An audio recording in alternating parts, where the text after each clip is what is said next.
Ini penting karena sekarang lagi diributkan ini. Rusak harga diri orang Islam kalau udah mabuk. Nenek-nenek disuit, adek. Nenek-nenek, adek. Kira-kira begitulah. Pokoknya harga dirinya hilang lah kalau udah mabuk.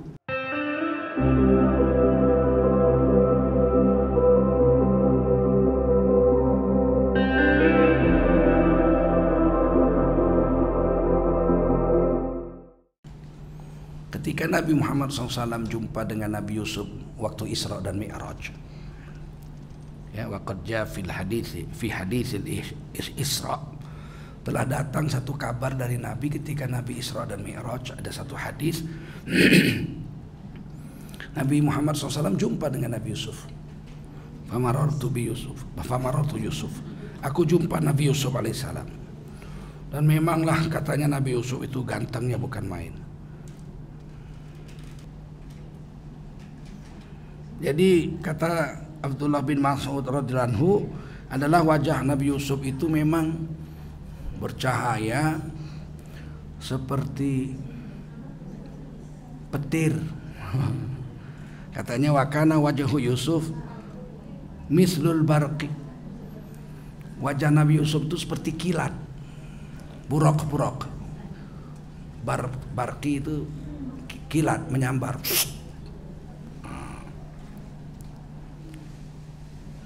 Wakanat idza atathum ra'ah, kalau datang kepada Nabi Yusuf itu seorang wanita, lihajati ghata wajhu. Jadi kalau Nabi Yusuf itu ketemu wanita itu pasti akan tergila-gila dengan wajahnya itu.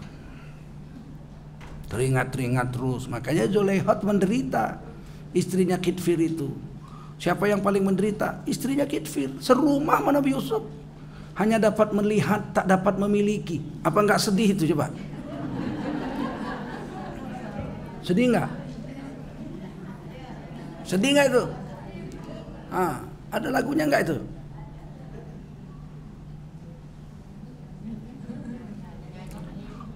Lagunya banyak. Kalau waktu pertandingan sepak bola Asian Games nggak salah, atau pertandingan Olimpiade, ya, kita itu dengan Uni Soviet 0-0, ya, skornya 0-0. Jadi berarti PSSI dulu hebat sekali itu, bisa menahan Uni Soviet 0-0, luar biasa sekali. Tapi ribut setelah pertandingan ulang. Waktu itu ini cerita Asian Games. Ketuanya itu perempuan dari India. Karena di stop pertandingan dipindahkan ke negara lain karena ribut di sini. Jadi datanglah Bung Karno ketemu sama ketua Asian Games itu, perempuan India, cantiknya luar biasa kata orang, saya pun nggak pernah jumpa. Duduk sebelah Bung Karno, rapatlah karena pertandingan harus dipindahkan ke negara lain. Itu seniman Indonesia saking jengkelnya itu karena PSSI merasa dirugikan, mereka nulis lagu. Orang dulu kalau protes gitu, hatiku gembira, riang tak terkira, mendapat boneka India, boneka cantik dari India, boleh dilihat, tak boleh dipegang. Sialan banget itu.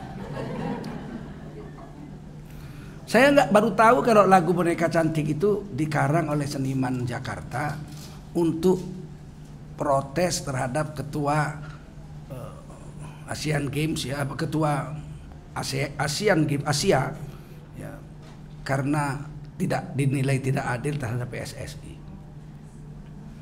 Jadi paling sial memang kalau dicintai tapi tidak bisa dimiliki. Wah, itu Bruri kena itu, Bruri. Sekian lama sudah kita telah berpisah, ku rasa di kau tak sendiri lagi. Namun bila ku dengar syair lagu ini, jujur saja aku masih merindukanmu. Mana boleh tuh. Memang tak pantas berhayal tentang dirimu. Sebab kau tak lagi seperti yang dulu. Betapa berat rinduku padamu. Apa? Gitulah kira-kira. Alangkah ngerinya, alangkah menderitanya Siti Zulaikha itu satu rumah dengan orang yang asal dipandang wajahnya tapi nggak boleh dipegang, nggak boleh dimiliki. Aduh, menderita sekali. Sampai akhirnya Nabi Yusuf masuk penjara. Udah kita ceritakan, udah lalu Nabi Yusuf masuk penjara.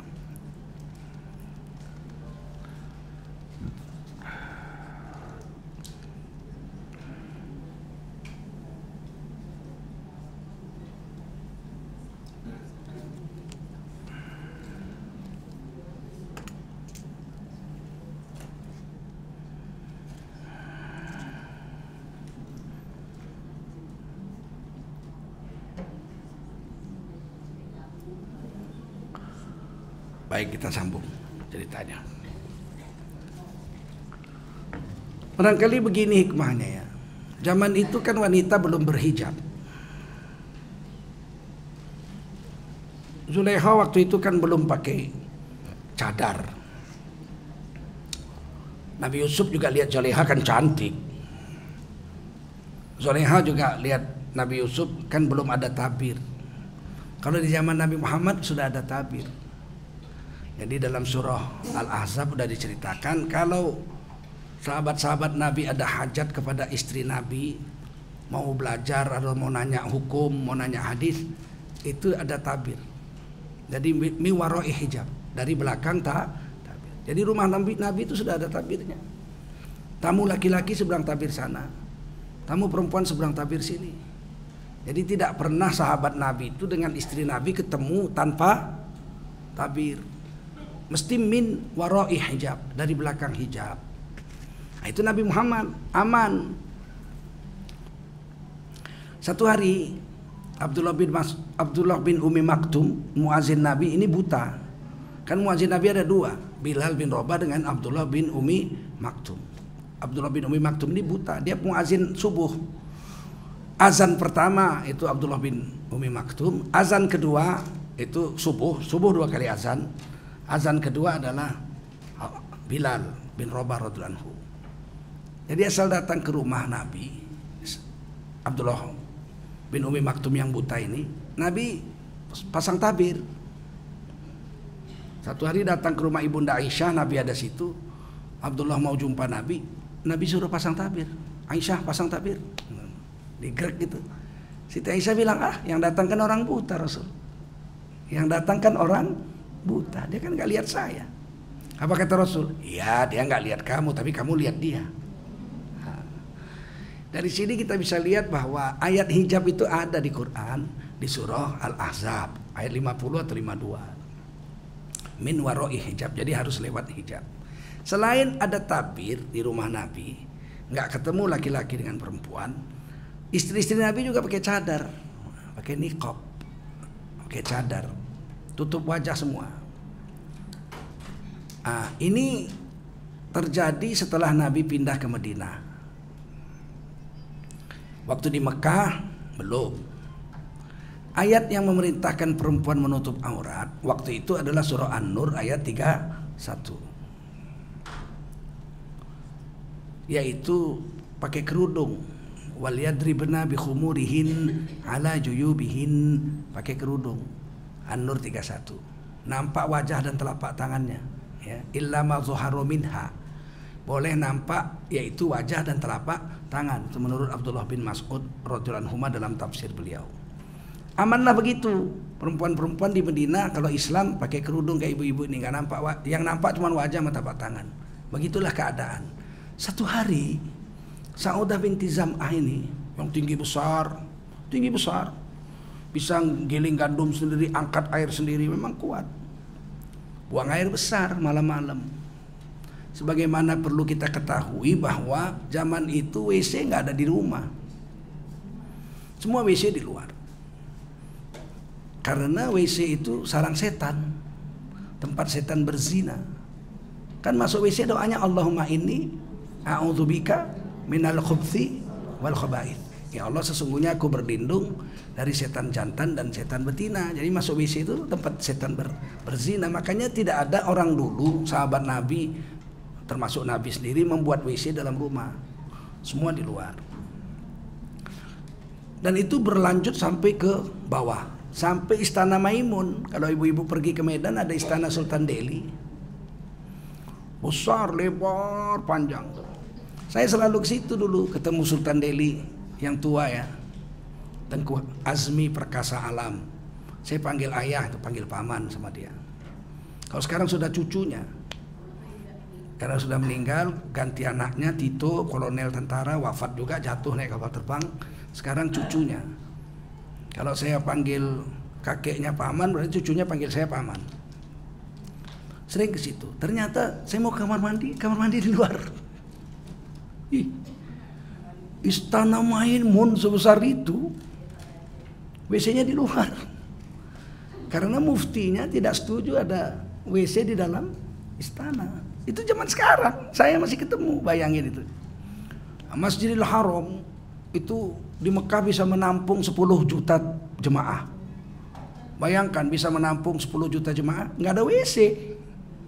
Semua WC di mana? Di luar. Jadi ini saya perlu ceritakan karena cerita ini cerita tentang Ibunda Saudah radhiyallahu anha buang air besar di luar rumah. Jadi begitu buang air besar malam, nggak ada listrik, gelap dong. Zaman itu kan nggak ada listrik. Umar bin Khattab lewat, dia lihat seorang wanita sedang jongkok buang air besar tentu. Dia tanda, oh ini Saudah ini, istri Nabi. Nggak enak Umar bin Khattab semalaman gelisah dia. Habis subuh dia jumpa Nabi, ya Rasul, perintahkanlah wanita-wanita kita, terutama istrimu, anakmu dan istri-istri kami untuk menutup wajahnya. Sudah pakai kerudung, sudah surat An-Nur 31 sudah ada, semua udah pakai kerudung. Tapi saya tadi malam, kenapa kata Nabi? Ada apa kamu? Tadi malam saya lihat istrimu buang air besar. Saudah, aku tanda itu mesti Saudah. Nah, jadi kalau ditutup wajahnya kan nggak tanda. Tolonglah kalau bisa begitu aja lebih terhormat, tutup wajahnya. Nabi nggak mau, diam aja Nabi. Kan berat juga nyuruh perempuan tutup semua gitu. Jadi Nabi diam aja. Allah turunkan wahyu. Jadi di dalam tafsir Ibnu Katsir saya baca ada 3 ayat yang turun karena kerisauan Umar bin Khattab. Asbabun nuzulnya, sebab turunnya. Yang pertama adalah mengharamkan. Yang pertama adalah sholat di makom Ibrahim. Karena ada batu yang ada tapak kaki Nabi Ibrahim. Dulu dilengketkan aja ke dinding Ka'bah gini, trek dah. Orang tawaf sini, lengket dinding Ka'bah. Belakangan nanti diundurkan oleh Umar bin Khattab di tempat yang sekarang. Yang mengundurkan Umar bin Khattab waktu beliau khalifah. Kata Umar bin Khattab, ya Nabi, kita jadikan aja nih makom Ibrahim di tempat sholat. Nabi diam aja, turun wahyu. Wattakhidhu mim maqami Ibrahim musalla.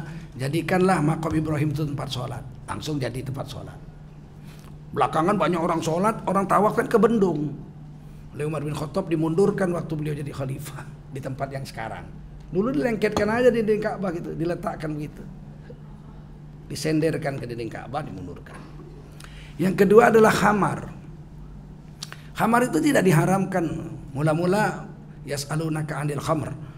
Umatmu bertanya kepadamu hai Nabi tentang khamar. Khamar itu ada 2, ada baiknya, ada jeleknya. Tapi baiknya sedikit, jeleknya lebih banyak. Dan kalau gitu nggak usah diminum, hindari aja. Ya orang mau mabuk lah, nggak mau mabuk ya nggak apa-apa. Orang waktu itu belum haram, sehingga ada sahabat-sahabat yang mabuk memang. Kemudian satu hari sahabat sholat jadi imam lagi mabuk. Enggak selesai lah baca kuliah hal kafirun itu. La a'budu ma ta'budun wa la antum 'abiduna ma a'bud wa la ana 'abidum ma 'abadtum wa la antum 'abiduna ma a'bud wa la ana 'abidum ma. Ya makmumnya bubar satu-satu. Ditinggal tuh imam sendirian. Sampailah cerita ini, maka Umar bin Khattab bilang, sampai cerita ini kepada Nabi nggak enak juga. Ya, begitu ya. Turun wahyu. Wala taqrabus shalah wa antum sukara hatta ta'lamun ma taqulun. Jangan kau datangi sholat kalau kamu sedang mabuk, sampai kau bisa mengerti apa yang kau ucapkan, sadar dari mabukmu, baru boleh. Tapi belum haram. Nah, sahabat-sahabat yang pemabuk, mabuknya habis isya. Habis sholat isya mabuk. Subuh kan udah sadar. Kan belum haram. Umar bin Khattab melihat ini, ya Rasul, haramkan ajalah mabuk ini, haramkan khamar ini. Rusak harga diri orang Islam kalau udah mabuk. Nenek-nenek disuit, adek. Nenek-nenek, adek. Kira-kira begitulah. Pokoknya harga dirinya hilang lah kalau udah mabuk. Jadi tolong diharamkan. Nabi diam. Turun wahyu. Innamal khamru wal ansab wal maisir wal ansabu wal azlam rijsun min amalis syaitan fajtanibuh la'allakum tuflihun. Al-Maidah ayat 90. Sesungguhnya khamar, judi, mengundi nasib dan sebagainya itu najis, perbuatan setan. Hindari olehmu, semoga kamu menjadi orang yang beruntung. Hari itu turun wahyu, sahabat-sahabat langsung membuang semua khamar, sehingga kota Madinah itu kecil sih. Waktu itu cuma sebesar Masjid Nabawi itu aja. Jalan-jalan kota-kota zaman dulu kan sempit-sempit. Dibuang itu sehingga jalan-jalan kota Madinah itu penuh dengan khamar. Jadi sungai-sungai kecil khamar. Semua orang membuang khamarnya. Sebegitu patuhnya sahabat dengan perintah Allah. Begitu haram langsung buang semua. Detik itu juga nggak ada yang tinggal. Yang ketiga, ini ya Rasul, tadi malam aku lihat istrimu buang air besar. Nggak enak lah.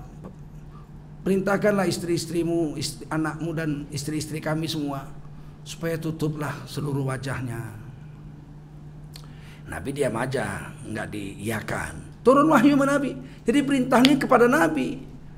Ya ayuhan Nabi, itu Al-Ahzab 59. Qul li azwajika wa banatika wa nisa'il mu'minin. Perintahkanlah kepada istri-istrimu, hai Nabi, anak-anak perempuanmu dan semua istri-istri orang beriman, istri kami lah, istri kita, sampai hari kiamat nggak ada terkecuali. Suruh mereka itu ya memakai jilbab-jilbab. Yudnina alaihinna min jalabibihin. Tutup seluruh tubuhnya dengan jilbab-jilbab. Kalau saya mengatakan tutuplah yudnina alaihinna min jalabibihin, itu artinya wajib menutup seluruh tubuhnya sampai wajah-wajahnya. Ini pendapat Imam Suyuti, pendapat Imam Ibnu Hajar, pendapat Sayyid Abi Bakri Syato, pendapat Imam Nawawi Al-Bantani. Ini dalam madhab Syafi'i. Imam Nawawi Ad-Dimashqi yang mengarang Riyadhus Shalihin dalam kitab Majmu' Syarhul Muhadzab mengatakan menutup wajah bagi wanita itu sunnat. Apa? Nah, sunat atau wajib sama-sama syariat Islam. Setuju? Sunat atau wajib sama-sama syariat Islam.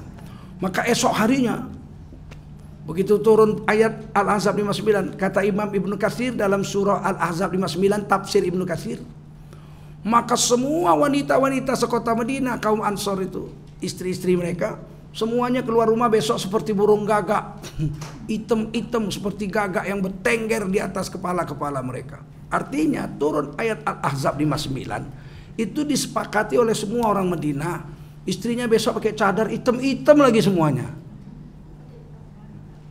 Dan kisah ini hadis Bukhari, bukan dongeng-dongeng. Nah, jadi cadarnya hitam-hitam, itu di tafsir Ibnu Katsir ditulis seperti burung-burung gagak hitam.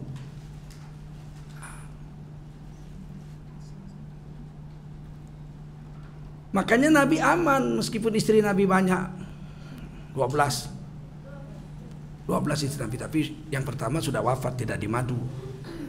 Semua pakai tabir. Tidak pernah sahabat-sahabat Nabi jumpa dengan istri Nabi dalam keadaan nampak wajah. Pakai tabir. Yang bisa nggak pakai tabir itu cuma Abdurrahman bin Auf salah satunya. Karena saudara sesusuannya Siti Aisyah. Satu lagi Abdurrahman bin Abu Bakar, itu bisa ketemu Siti Aisyah langsung nggak pakai tabir. Karena Abdurrahman itu anaknya Abu Bakar Siddiq, saudara kandungnya daripada ibu Aisyah. Aisyah kan binti Abu Bakar Siddiq. Kalau laki-laki biasa, coba lihat di surah Al-Ahzab itu 50 atau 52 itu mi warai hijab, dari belakang tabir.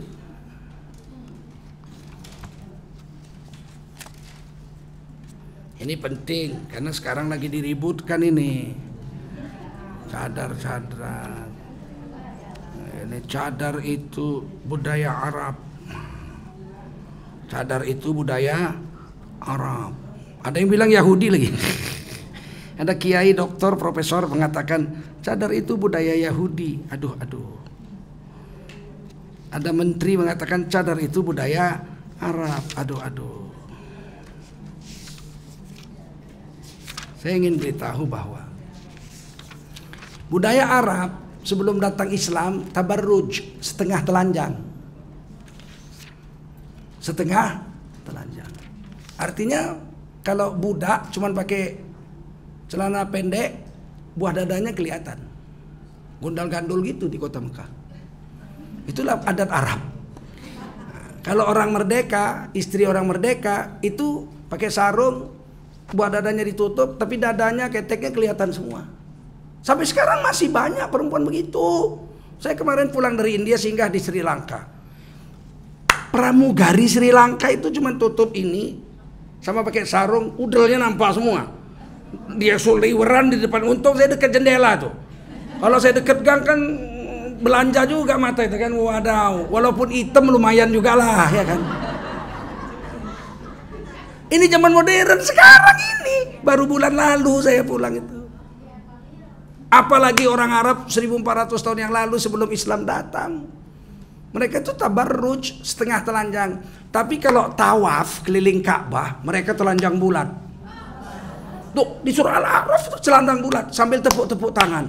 Nggak khusyuk tawaf kalau nggak telanjang bulat. Nggak, ini biar tahu aja. Budaya Arab itu kayak mana biar tahu.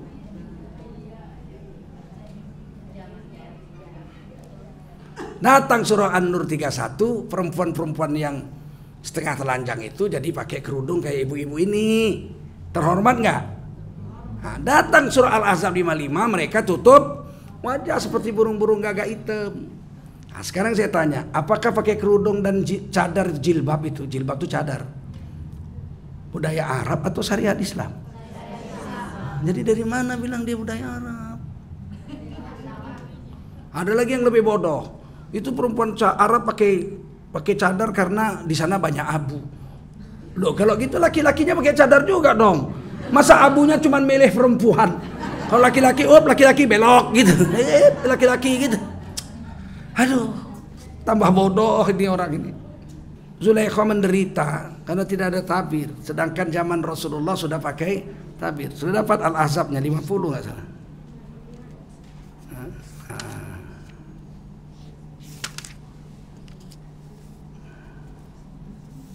50 atau 52?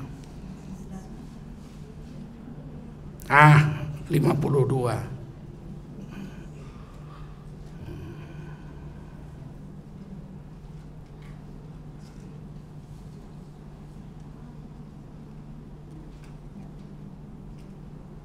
Ayat 53. Ayat 53.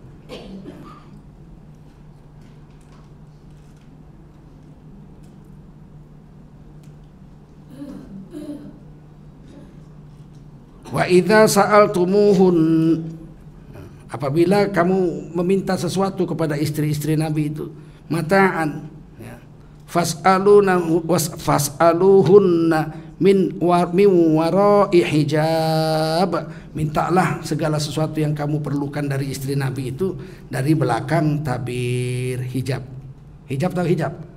Dinding. Dinding. Dzalikum atharu liqulubikum. Hal demikian itu lebih mensucikan hati kamu, ya, lebih mensucikan hati kamu. Wa qulubihin, dan mensucikan hati istri-istri Nabi. Wa makana lakum an tu'dzu Rasulullah, tidak pantas kamu itu menyakiti perasaan Nabi. Wala antah tangkihu azwajahu mim ba'dihi abada. Dan jangan kawini istri-istri Nabi itu. Kalau Nabi sudah wafat, janda-jandanya jangan kamu kawini selama-lamanya. Inna dzalikum kana indallahi azima. Hal seperti itu besar bagi Allah. Hati-hati. Nah, gitu. Itu ayat 53 Al-Ahzab. Dapat udah? Wahai orang-orang beriman, janganlah kamu memasuki rumah Nabi kecuali jika kamu diizinkan untuk makan tanpa menunggu-nunggu masakan makanan. Jadi jangan ngintip-ngintip. Rasul makan enggak? Rasul makan enggak? Karena di sebelah rumah Nabi itu yang bagian diatapi dari Masjid Nabawi namanya Suffah, itu ada 70 sampai 300 sahabat-sahabat Nabi yang tinggal di situ. Enggak ada makanan, enggak ada minuman kecuali dapatnya dari Nabi. Tetapi jika kamu dipanggil masuk, masuklah untuk makan. Dan apabila kamu selesai makan, keluar kamu tanpa memperpanjang percakapan. Sesungguhnya demikian itu adalah mengganggu Nabi kalau ngobrol-ngobrol dengan Nabi. Ya malulah. Nabi malu mengatakan itu kepadamu untuk menyuruh kamu keluar. Dan Allah tidak malu menerangkan yang benar itu. Apabila kamu meminta sesuatu, nah ini dia. Apabila kamu meminta sesuatu kepada istri-istri Nabi, maka mintalah dari belakang tabir. Cara yang demikian itu lebih suci bagi hatimu. Jadi mensucikan hatimu dan menjaga hati istri-istri Nabi. Dan tidak boleh kamu menyakiti perasaan Rasul. Dan tidak boleh pula menikahi istri-istri Nabi selama-lamanya setelah Nabi wafat. Sesungguhnya demikian itu dosa yang sangat besar di sisi Allah Subhanahu wa taala. Nampak situ? Ayat 53 udah nampak. Jadi harus belakang hijab. Datang orang sekarang, itu kan istri Nabi. Dengan sahabat itu kan istri Nabi. Kalau kami, wow, istri Nabi aja begitu, apalagi kita, ya enggak? Bener enggak? Sahabat Nabi aja yang radhiyallahu anhum, istri Nabi yang radhiyallahu anhunna, diridhoi Allah seumur hidup mereka. Allah ridho sama mereka, mereka ridho sama Allah, disuruh pakai tabir. Apalagi kita. Paham? Oh, saya nggak pakai tabir pun tidak bergetar. Ini orang udah kebanyakan nonton yang lebih dari itu.